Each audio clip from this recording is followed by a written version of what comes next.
Hello and welcome to Sport This Morning. I'm Cecilia Omogbe. It's great to have you join us again. I'm Tahir Salam.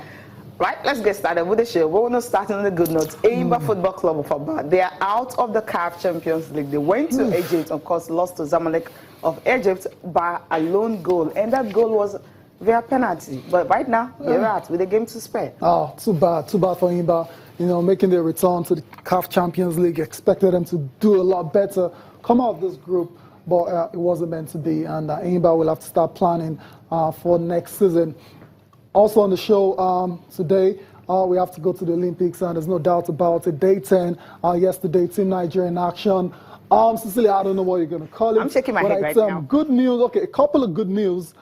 Blessing Okagbare progressed into the semifinals. Expectedly. Yeah, she's into the semifinals of the 200 meters. While Anthony Ixon, your guy, also progressed into the semis of the 110 meters. All those expectedly.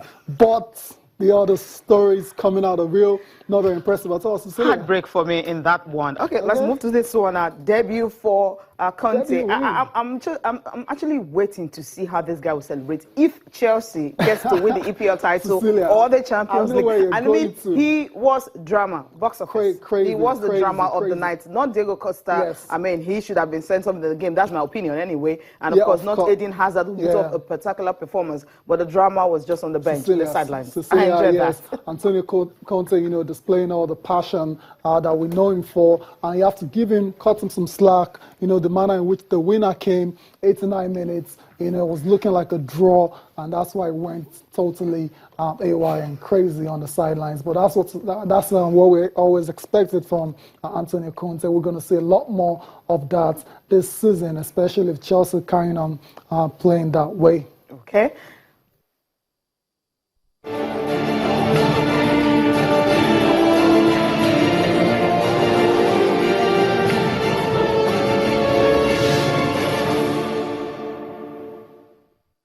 Okay, let's take a look at the results from yesterday. Not a good day for me, it wasn't. Some big stars, expectedly, they got into the semis. Yeah. But the ones we expected, Tosin Oke, I was surprised, I was shocked that he couldn't, you know, make the qualification for the triple jump.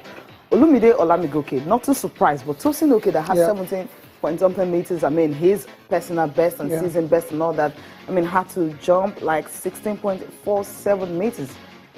I was amazed. Not good at all, Cecilia. Yesterday we always spoke about how Tosin Oke is Nigeria's highest ranked athlete going into Rio. Expected a lot from him. Expected him to get to the final, at least after doing the same at the World Championship in Beijing last year, but it wasn't meant to be.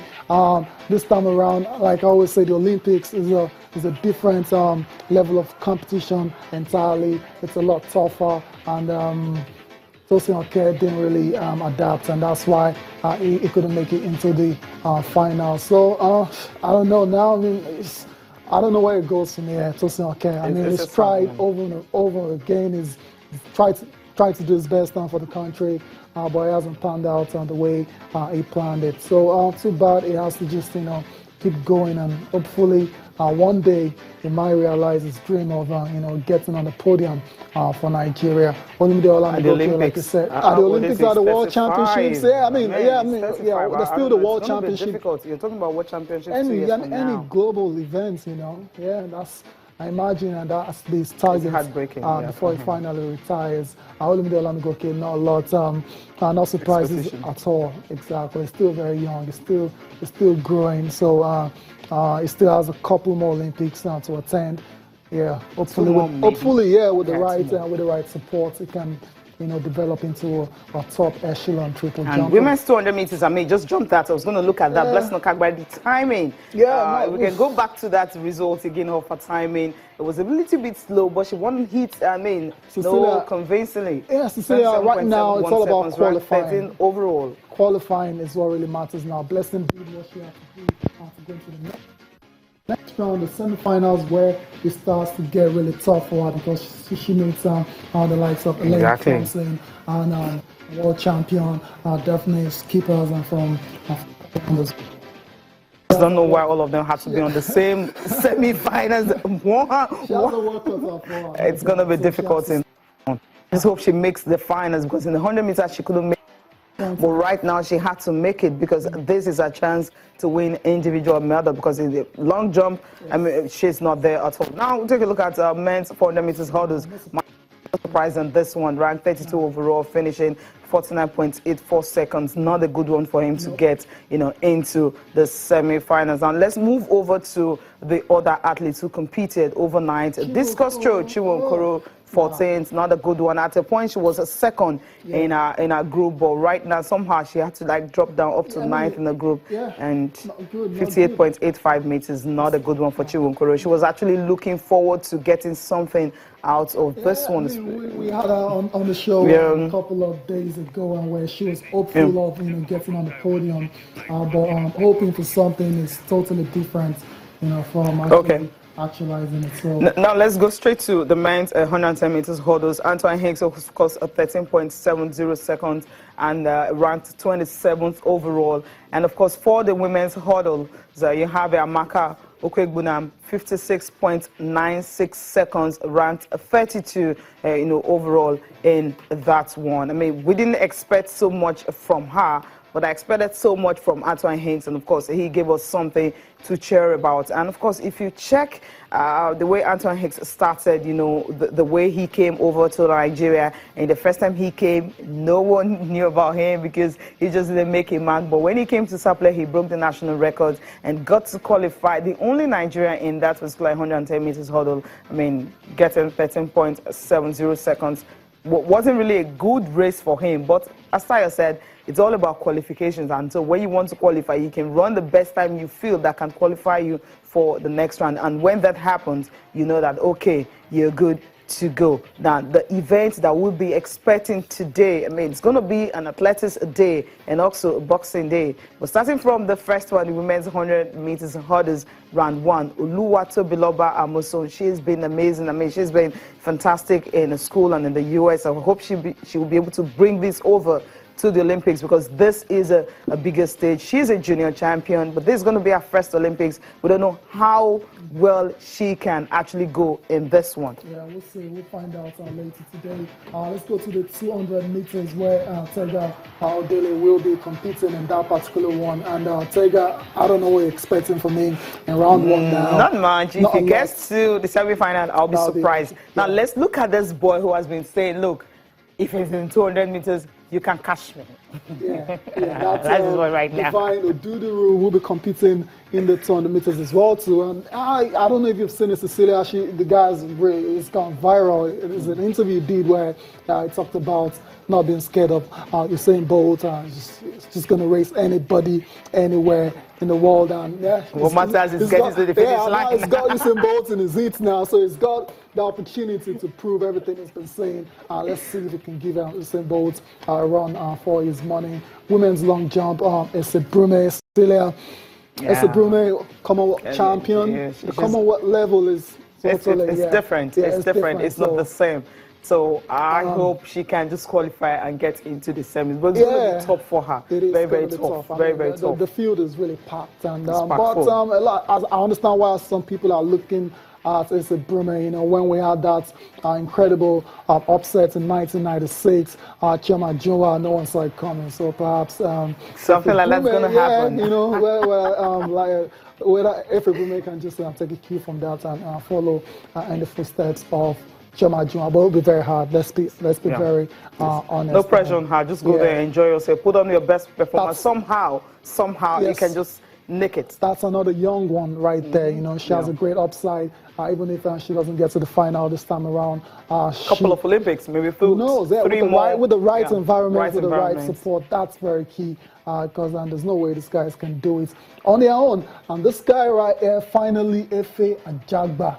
I mean, everyone saw that first round knockout of Nigel Paul from Trinidad and Tobago, and everyone is running scared of him right now. He's got knockout power. There's no doubt about it. But he's going to be fighting a boxer from Kazakhstan.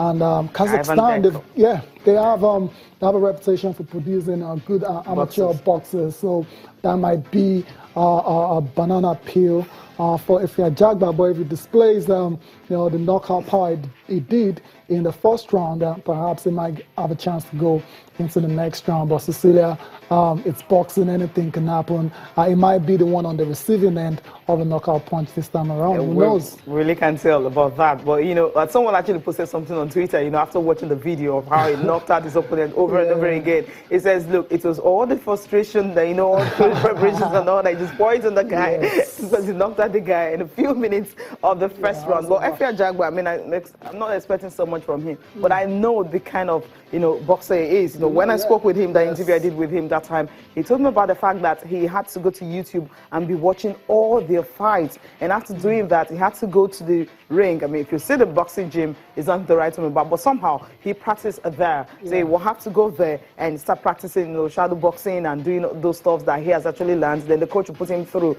some of those skills and all that. So that was how he was able to hone his skills coming into the Olympics right there at the National Stadium. So he's just a fight away now from getting a medal. Should he get to the semifinals? In boxing, the four of them who get to the semifinals, get to have a medal. So he's just a fight away.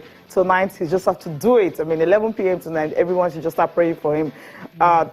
Divine Oduduru posted on his Twitter page, he said, Nigeria, please pray for me. And so you have to extend the prayer, not only to Divine, but also to Efe Ajagba. He has put in so much to get to this stage. Yeah, definitely. Good luck to Efe Ajagba and all the Nigerian athletes that will be competing today. Blessing also need that because, looking at the hits, it's 200 meters at 2 a.m. tomorrow morning, so it's going to be tough. I agree, but Cecilia, we haven't forgotten before the viewers think, and we forgot about D-Tigers. D-Tigers. We're coming there. Yeah, D-Tigers. Cecilia, how did you find out game? They kept it close first quarter, second, third, and the fourth, it just totally slipped away, and they just couldn't. There's something about that D-Tigers side. They can't seem to play a full ball game, and somewhere, somehow, they always let it go. And that's what we saw yesterday against Brazil. What if each of them will have a defined role? If you're a specialist in 3 points, that's what you're gonna do. Offensive rebound, there's what you're gonna do. A center, when you have it, they don't do. I know there's Let's quickly just go through the results. That's Group B right there. Nigeria, losing 69-86 to Brazil in that one. Lithuania 81. They lost against Croatia. Croatia through to the next round. Spain beat Argentina 92-73. By virtue of the results that we have now, Nigeria has failed to qualify for the quarterfinals. So at least they won a game. They won a game, which is progress, from the last Olympics in London, where they lost all the games. Now look at the quarterfinal appearance, Cecilia. So far. Yeah, that's what we have USA, right there. Argentina. Yeah, wow, I can't wait. Spain and France. I can't wait. Australia. Yeah, Lithuania, there's going to be tough. And Croatia and Serbia, early can predict that. But USA and Argentina, we have to wait for that one. Yeah. Spain, France, and it could go either way. Now for Brazil, they actually need... Brazil, they're out as well. It didn't really matter.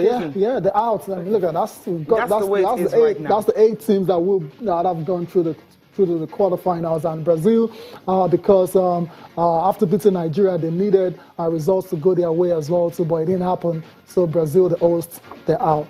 Okay. Too bad. You know what? Let's enjoy the game between Nigeria and Brazil. Enjoy. What happened last enjoy is not exactly the word, Cecilia. I'm going to enjoy it. I love the Brazilians. Nene, of course, is a guy you just want to toy with. Shoots for two. In and out. Rebound. Tip to himself by Diogo.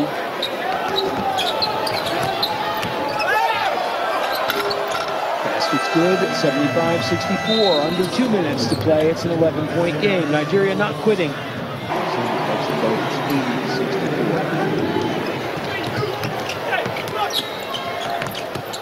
That's all.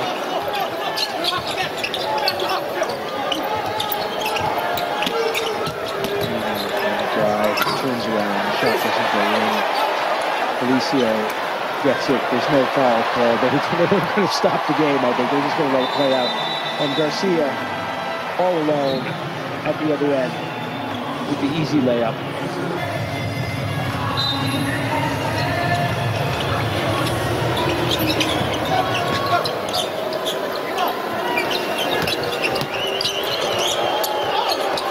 Knocked away from Emo. Garcia is going to have another layup. That's his second in just a few seconds, and it's 84-64. 10 steals by Brazil, only 3 turnovers have been the story of this game. Turnovers and domination of the boards, and Nene has had a big part to play in both of those categories, and the foul on Garcia. Cagnon makes the first.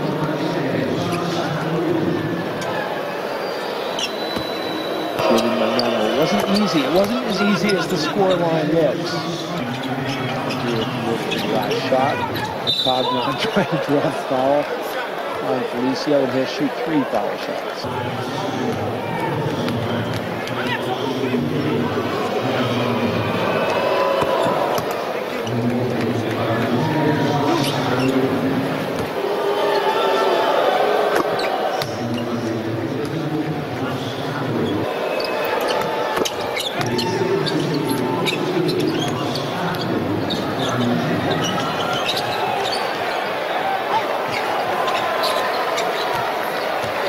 Garcia just wants to dribble things out now, and he will.